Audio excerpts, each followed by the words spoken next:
நமது பாவங்களையும் நமது நோய்களையும் கல்வாரி சிலுவையிலே சுமந்து தீர்த்த ஆண்டவராகிய இயேசு கிறிஸ்துவின் நாமத்தில் உங்கள் யாவருக்கும் என்னுடைய அன்பான வாழ்த்துக்கள். இந்த நாளின் தியானத்தின் தலைப்பு நோய் ஓய்ந்தது, குட் பை சிக்னஸ். வாசிக்க வேண்டிய பகுதி ரோமர் 8 முதல் 25. இக்காலத்து பாடுகள் இனி நம்மிடத்தில் வெளிப்படும் மகிமைக்கு ஒப்பிடத்தக்கவைகள் அல்ல என்று எண்ணுகிறேன். தேவனுடைய புத்திரர் வெளிப்படுவதற்கு படைப்பானது மிகுந்த ஆவலோடே காத்து கொண்டிருக்கிறது.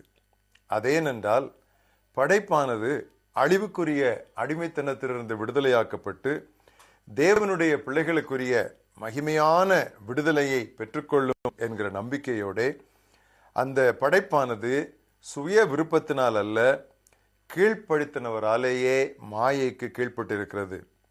ஆகையால் நமக்கு தெரிந்திருக்கிறபடி இதுவரைக்கும் அனைத்து படைப்பும் ஏகமாய் தவித்து பிரசவ வேதனைப்படுகிறது. அதுவுமல்லாமல் ஆவியின் முதல் பலன்களை பெற்ற நாமும் கூட நம்முடைய சரீர மீட்பாகிய புத்திர சுவீகாரம் வருகிறதற்கு காத்திருந்து நமக்குள்ளே தவிக்கிறோம். அந்த நம்பிக்கையினாலே நாம் ரட்சிக்கப்பட்டிருக்கிறோம்.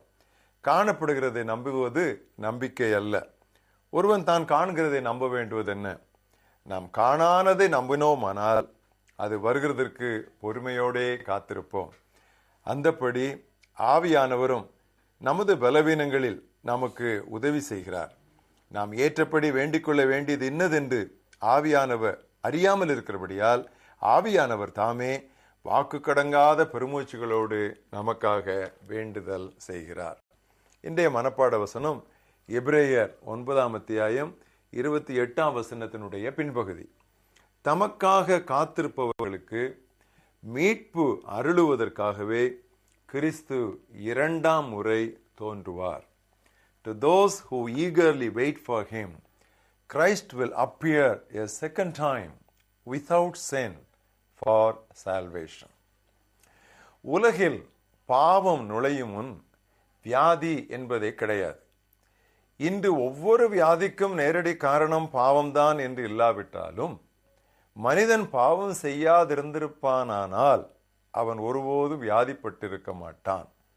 எனவேதான் நமது பாவங்களோடு வியாதிகளையும் கிறிஸ்து தமது உடலில் சுமந்து தீர்த்தார். அவரது இரத்தம் நம்மை கழுகிறது என்றும் 1 யோவான் 1:7 அவரது காயங்கள் நம்மை குணமாக்குகின்றன என்றும் 1 பேதுரு 2:24 திருமறை போதிக்கிறது. இங்குதான் ஒரு கேள்வி எழும்புகிறது. கிறிஸ்து எனது பாவங்களை சுமந்து விட்டார் என்றால் அவரை விசுவாசித்த பின்னரும் நான் ஏன் பாவத்தோடு போராடி கொண்டிருக்க வேண்டும்? 1 யோவான் 1:9 சொல்லுகிறது, நமக்கு பாவம் இல்லை என்று சொல்லுவோமானால் நம்மை நாமே ஏமாற்றிக் கொள்கிறோம் என்று சொல்லுகிறது. அப்படியே அவர் எனது வியாதிகளை சுமந்து விட்டார் என்றால் நான் ஏன் இன்னும் வியாதிகளால் பாடுபட வேண்டும்? பவுலுக்கு அவ்வளவு நெருக்கமா இருந்த உத்தம குமாரனாகிய தீமோத்தேயுக்கே வயிற்றில் இருந்த அந்த பலவீனம் போகவில்லை. நமது நிலையை இன்றைக்கு நமது நிலையை ரோமர் 8:22-23 ரத்தின சுருக்கமாய் விதம் கூறுகிறது. இந்நாள் வரை படைப்பு அனைத்தும் ஒருங்கே பேறுகால வேதனையுற்று தவிக்கின்றது என்று நாம் அறிவோம். படைப்பு மட்டுமல்ல, ஆவியானவரின் முதற் பலனை பெற்றுக்கொண்ட நாமும் நமது உடலானது மீட்கப்படும் நாளை எதிர்நோக்கி பெருமூச்சு விடுகிறோம். செய்ய வேண்டியதையெல்லாம் இயேசு சிலுவையில் செய்து முடித்து விட்டார் என்பது உண்மைதான். நமது பாவ தண்டனைக்கான முழு கிரயத்தையும் அவர் செலுத்திவிட்டார். மீறுதலினால் மனுக்குலம் இழந்த அத்தனையும் திரும்ப விலை கொடுத்து அவர் வாங்கிவிட்டார். ஆனால் கல்வாரியின் பலன்களை முழுமையாய் அனுபவிப்பது இதுவரை இன்னும் சாத்தியமாகவில்லை. இப்பொழுது நாம் முதற்கனிகளை மட்டும் அனுபவித்துக் கொண்டிருக்கிறோம். இன்னும் தவித்து கொண்டுதான் இருக்கிறோம். நமது உடல்கள் பூரணமாய் குணமாக்கப்பட இன்னும் காத்திருக்கிறோம். இரண்டாம் வருகையின் போதுதான் நாம் அதை பெற்றுக்கொள்வோம். நமக்கு இப்பொழுது இருக்கும் உடல் மண்ணுலகை சேர்ந்தது, இட் இஸ் earthly. இப்பொழுது நமக்கு இருக்கும் உடல் அது மரிக்கும் அல்லது மாளும் தன்மை உள்ளது, இட் இஸ் மார்டல். இவ்வுடலில் வாழ்க்கை என்பது பிறப்பிலிருந்து இறப்பு நோக்கி செல்லும் பயணமாகும். Life in this body is a journey from birth to death. உயிர்த்தெழுந்த கிறிஸ்து பெற்றுக்கொண்டது போல அவரது வருகையில் நமக்கும் மகிமையானதொரு சரீரம், அதைத்தான் glorified body என்று சொல்வார்கள், அது கொடுக்கப்படும். அவர் வரும்பொழுது நாம் உயிரோடு இருந்தால் நாம் மறுரூபமாக்கப்படுவோம், நாம் இறந்திருந்தால் உயிரோடு நாம் எழுப்பப்படுவோம். எக்காலம் முழங்கும் போது இறந்தோர் அழிவற்றவர்களாய் உயிருடன் எழுப்பப்படுவர். நாமும் மாற்றுரு பெறுவோம். ஏனெனில் அழிவுக்குரிய இவ்வுடல் அழியாமையை அணிந்தாக வேண்டும் என்று 1 கொரிந்தியர் 15:51 முதல் 53 வாசிக்கிறோம். வியாதியின்றி நாம் விண்ணகத்தில் வாழப்போகும் வாழ்வை குறித்து வெளிப்படுத்தல் 21:4 இப்படி வாசிக்கிறோம்.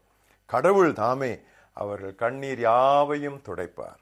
இனி இறப்பு இராது, கவலை இராது, அழுகை இராது, வலி இராது, ஏனெனில் முந்தியவைகள் யாவும் ஒளிந்து போயின. எனவேதான் நாம் பாடுகிறோம், புவி மீதினில் சரீர மீட்பு என்று காண்போம் என ஏங்கும் மனமகிழ்ந்திடவே அவர் வந்திடுவார், மணவாட்டியை சேர்த்திடவே. குதூகலம் நிறைந்த நன்னாள் நடுவானில் மின்னிடுமே, இதுவரை இருந்த துன்பமில்லை, இனி என்றுமே ஆனந்தம். தமக்காக காத்திருப்பவர்களுக்கு மீட்பு அருளுவதற்காகவே கிறிஸ்து 2ஆம் முறை தோன்றுவார். எங்கள் மகாபெரிய தேவனே, உம்முடைய குமாரனாகிய இயேசு கிறிஸ்து மறுபடியும் எங்களுக்காக வரப்போகிறதற்காக நாங்கள் உம்மை துதிக்கிறோம்.